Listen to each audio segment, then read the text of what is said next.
Well, Houston, we have a problem. What's up, Speedy's Garage gang? Welcome back to the Speedy's Garage YouTube channel. Got a little bit of an issue on Project Sport Runner over here. You know, last year I went through and pretty much did a full restoration. There are only a couple of things I didn't, well, a few things I didn't touch. Fuel filter, or I'm sorry, fuel pump, starter, rack and pinion steering, and the axles. Those all have been, knock on wood, doing pretty good. Well, it's a year later, one of my axle boots, the inner on the passenger side, finally took a crap and it's spewing oil or grease all over the inner side of the truck. I don't have time to fix it properly. I've got axles on order, but I've been super busy with an issue at work. It's going to be a couple of weeks before I can swing back around to this. It's okay to drive on it.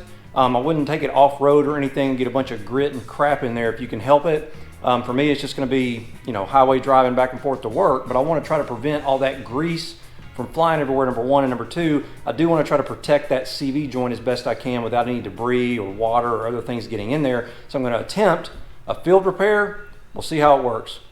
Here's some of the stuff I'm going to use to get it done. A few tools, paper towels, a bunch of cleaner, a couple of flashlights, my impact obviously. This shoe goo and this silicone tape are going to sort of be the stars of the show, I hope. I've never tried this before.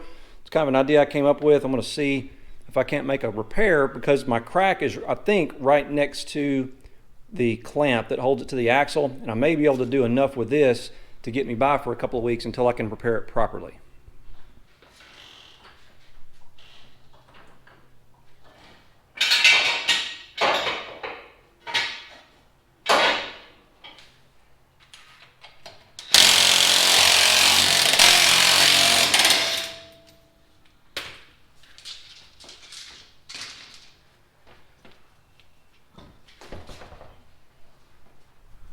Well, that's a proper mess right there.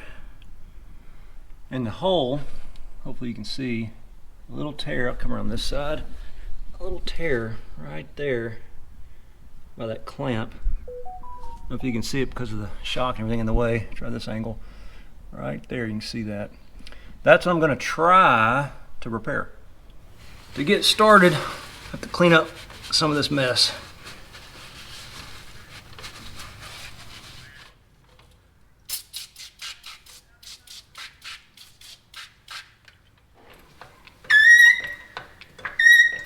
I'm going to try to level out the axle using another jack.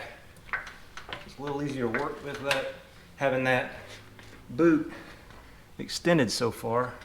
You can kind of see how it works. The axle and the boot turn together. That's part of why they wear like they do. The trick's going to be having enough room to work and have all these jacks in the way. First round of cleaning was with paper towels, second round was with the engine degreaser. Now I'm going to use some brake cleaner. That will remove all the grease and oil.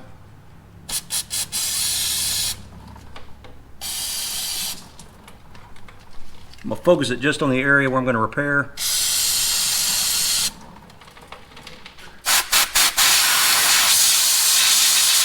So I've got the split at the top of the boot right around there.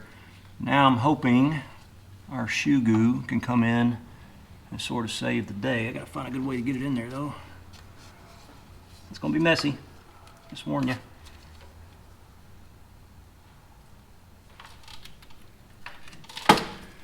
What I wanna do is sort of spread it evenly across the split.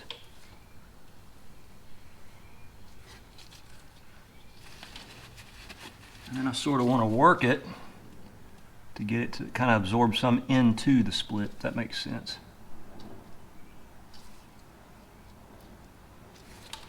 The important thing is to cover the entire split.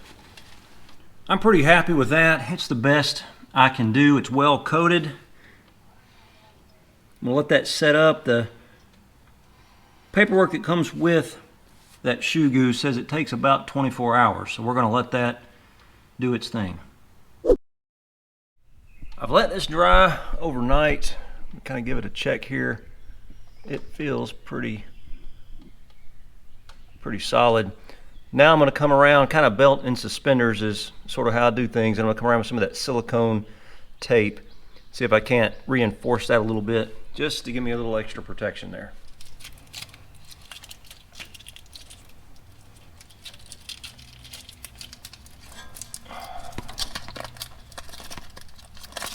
what I learned is not to take all of the backing paper off at once, because once it sticks to itself, it's game over.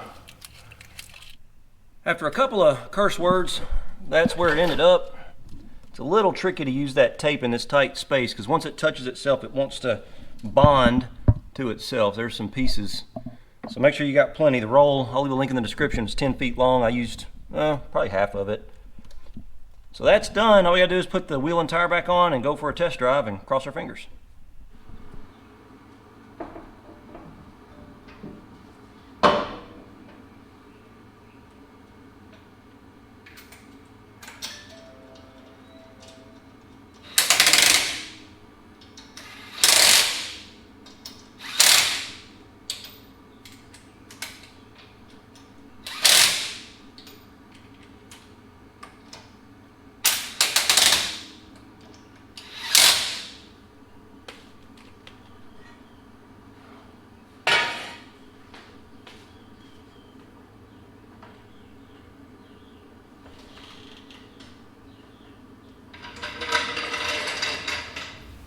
Lug nut torque is 83 foot-pounds.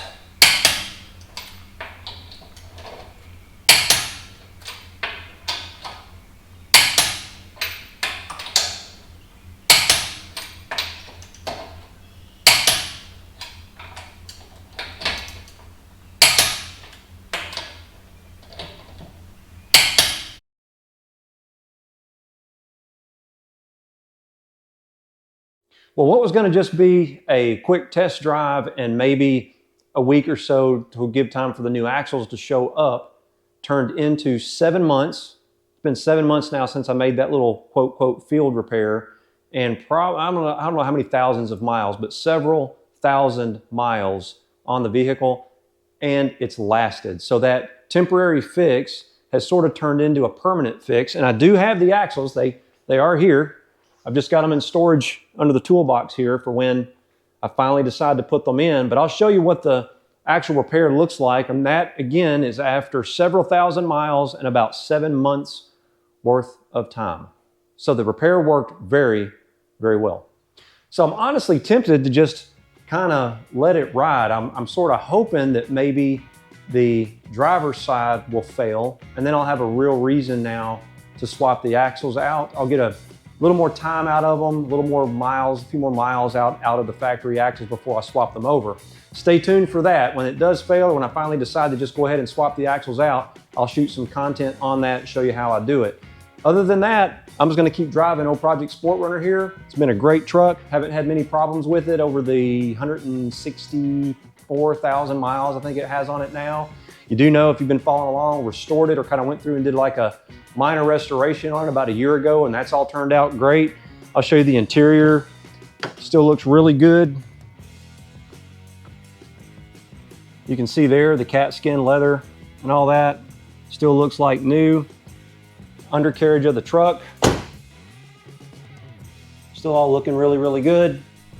And while I'm thinking of it, I get a lot of questions about these wheels. They're a brand called Level 8. The style is MK6. They are a 16x8 wheel with just the standard offset, not the reduced offset, I guess is what you would call it. Center caps are from an FJ TRD version. Those, unfortunately, are no longer available. I was getting them from the Toyota dealer. I always like to keep a couple of spares on hand because they're aluminum and can get bent, especially when you're having them taken out and putting back in for balancing tires. So I try to keep a couple of spares on hand, but I'm not able to order them from the dealerships anymore. I think it's been discontinued. If you know where to get those, please leave me a comment and let me know. And everything is still looking really good under the hood. There's that nice supercharger. When I did the valve cover gaskets, I did go ahead and put a wrinkle finish on the valve covers in red. I wasn't sure how I would like that, but honestly, I'm glad I did it. It really goes with the character of the vehicle. And if I'm honest, I'm shocked that repair has lasted as long as it has. Please give the video a thumbs up if you enjoyed it, and I hope you did. Be sure to check us out on Instagram. It's @Speedys_garage. Don't forget to subscribe if you haven't already, and hopefully I'll see you out there.